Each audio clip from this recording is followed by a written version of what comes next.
जय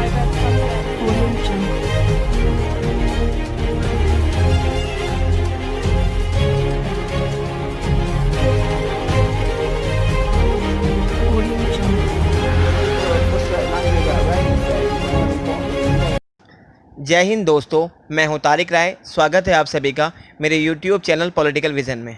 दोस्तों, आज हम चर्चा करेंगे भारतीय मीडिया पर, और आज मैं इस वीडियो के माध्यम से भारतीय समाज में मीडिया की क्या भूमिका रही है उसे समझाने का प्रयास करूंगा। तो दोस्तों, हम सीधे अपने टॉपिक पर पहुंचते हैं, जिसका टाइटल है इंडियन मीडिया। ठीक है, तो दोस्तों, सबसे पहले तो हमारे लिए यह समझना बहुत आवश्यक है कि भारत में लोकतांत्रिक व्यवस्था को अपनाया गया है, और सामान्य रूप से लोकतंत्र के 4 प्रमुख स्तंभ हैं: विधायिका, कार्यपालिका, न्यायपालिका और मीडिया, जैसा कि सामने डिस्प्ले पर डायग्राम में दर्शाया गया है।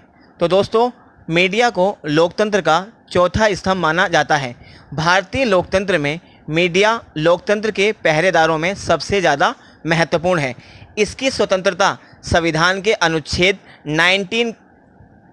19A से सुनिश्चित होती है।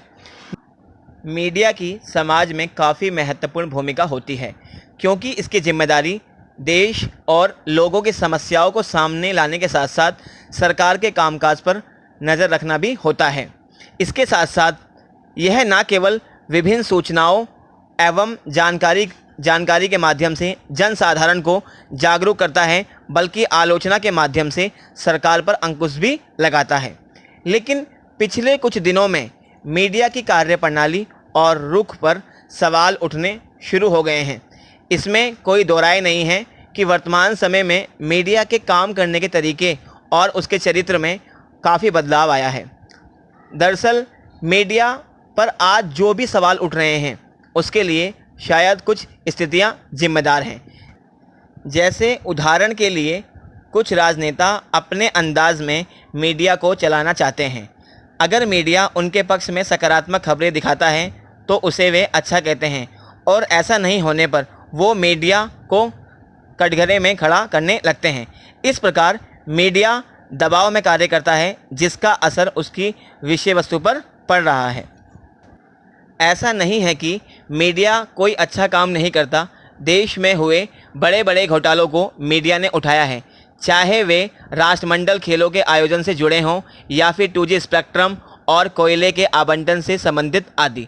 कई न्यूज़ चैनल ऐसे हैं जो आज भी समाज की समस्याओं के प्रति सचेत हैं, और उन्होंने कुछ विशेष अभियान शुरू किए हैं, जैसे कन्या बचाओ, पहाड़ बचाओ या निर्भया कांड जैसे मामलों में हमने मीडिया के नए रूप को देखा है।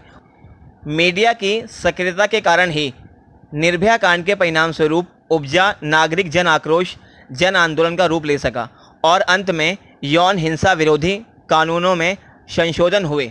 परंतु देश में बहुत सारी समस्याएं ऐसी भी हैं जिनका शायद मीडिया से कोई सरोकार नहीं है। चाहे हम किसानों की आत्महत्या की बात करें या फिर महिलाओं पर होने वाले अत्याचारों या अपराधों की, मीडिया ऐसे मामलों को दिखाने में कंजूसी करता है या फिर उनके प्रति संवेदनशीलता नहीं रखता। एक और चिंताजनक पहलू मीडिया का दोहरा रवैया एवं चरित्र है। वह सिर्फ शहरों की घटनाओं और समस्याओं को लेकर ही गंभीर दिखाई देता है। शहरों में भी मध्यम वर्ग की समस्याएं उसे अधिक परेशान करती हैं। मतलब अगर बारिश से 2 घंटे भी यातायात जाम हो जाए तो टीवी चैनलों पर चीख पुकार शुरू हो जाती है। मगर जिन इलाकों के लोग बरसों से पानी के लिए तरसते रहते हैं, मीडिया उनकी तरफ ध्यान केंद्रित नहीं करता। सच बात तो यह है कि अब इस मीडिया को ऐसे मुद्दे चाहिए जिनमें वो सरकार से प्रश्न पूछने से बची रहे, और भड़काऊ लव जिहाद, पाकिस्तान, हिंदू मुस्लिम, सास बहू के सीरियल दिखाकर मीडिया अपनी TRP को बढ़ाने का खेल खेलती रहती है। तो दोस्तों, समाज में मीडिया की भूमिका को समझने के बाद अब हम यह समझने का प्रयास करेंगे कि क्या वास्तव में आज देश में मीडिया स्वतंत्र है या नहीं। यह एक महत्वपूर्ण सवाल अथवा वाद विवाद का विषय बना हुआ है। अभी हाल ही में संपूर्ण विश्व में मीडिया की स्वतंत्रता पर नज़र रखने वाली संस्था रिपोर्टर्स विदाउट बॉर्डर ने विश्व प्रेस स्वतंत्रता सूचकांक 2020 रिपोर्ट जारी की है।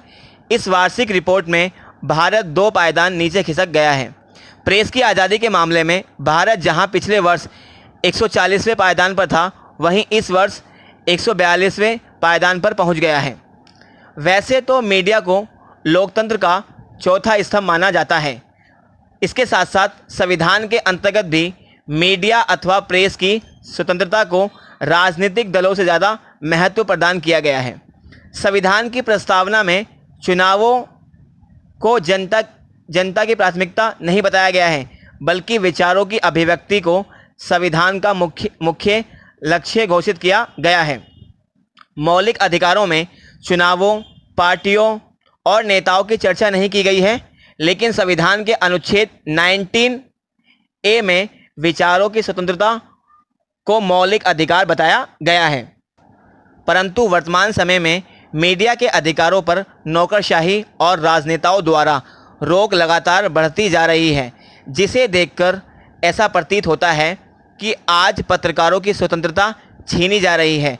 पत्रकार स्वतंत्र नहीं हैं, अब उन्हें भी डराया और धमकाया जाता है और उन्हें सच्चाई को सामने लाने की सज़ा दी जाती है। या तो उन्हें मौत के घाट उतार दिया जाता है या फिर कोर्ट कचहरी के चक्कर लगाने के लिए फंसा दिया जाता है। उदाहरण के लिए जैसे सरकार के खिलाफ लगातार बोलने वाली एक वरिष्ठ पत्रकार गौरी लंकेश की गोली मारकर हत्या कर दी गई। इस घटना के पीछे राजनीतिक संगठनों का हाथ बताया जाता है। इसके अलावा हाल ही में कई पत्रकारों ने मीडिया को अपने व्यवसाय से जोड़ लिया है।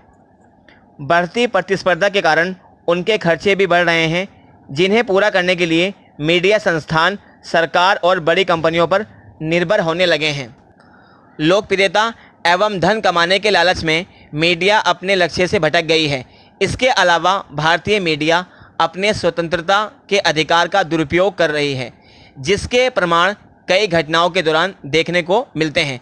उदाहरण के लिए जैसे मुंबई हमले के दौरान लोकप्रियता प्राप्त करने के लिए लगातार लाइव प्रसारण ने आतंकियों की सहायता की तथा राष्ट्रीय सुरक्षा को अधिक खतरे में डाला। इसके अलावा कभी कभी स्टिंग ऑपरेशन तथा राजनीतिक और आर्थिक कारणों से किसी भी व्यक्ति के राइट टू प्राइवेसी, निजता के अधिकार का उल्लंघन करना भी मीडिया के दुरुपयोग को दर्शाता है। इसके साथ साथ जाति, धर्म एवं सांस्कृतिक विवादों से जुड़े मुद्दों को बढ़ा चढ़ाकर प्रदर्शित करना, जिससे बड़े पैमाने पर अशांति फैलती है।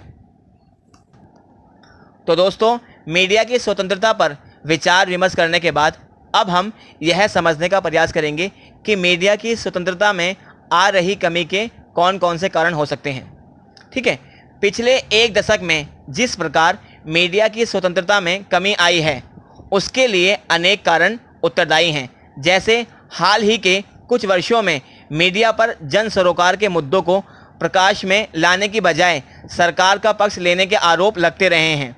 इसलिए यह संभव है कि सरकारी तंत्र के दबाव में होने के कारण मीडिया निष्पक्ष व स्वतंत्र रूप से कार्य नहीं कर पा रही है।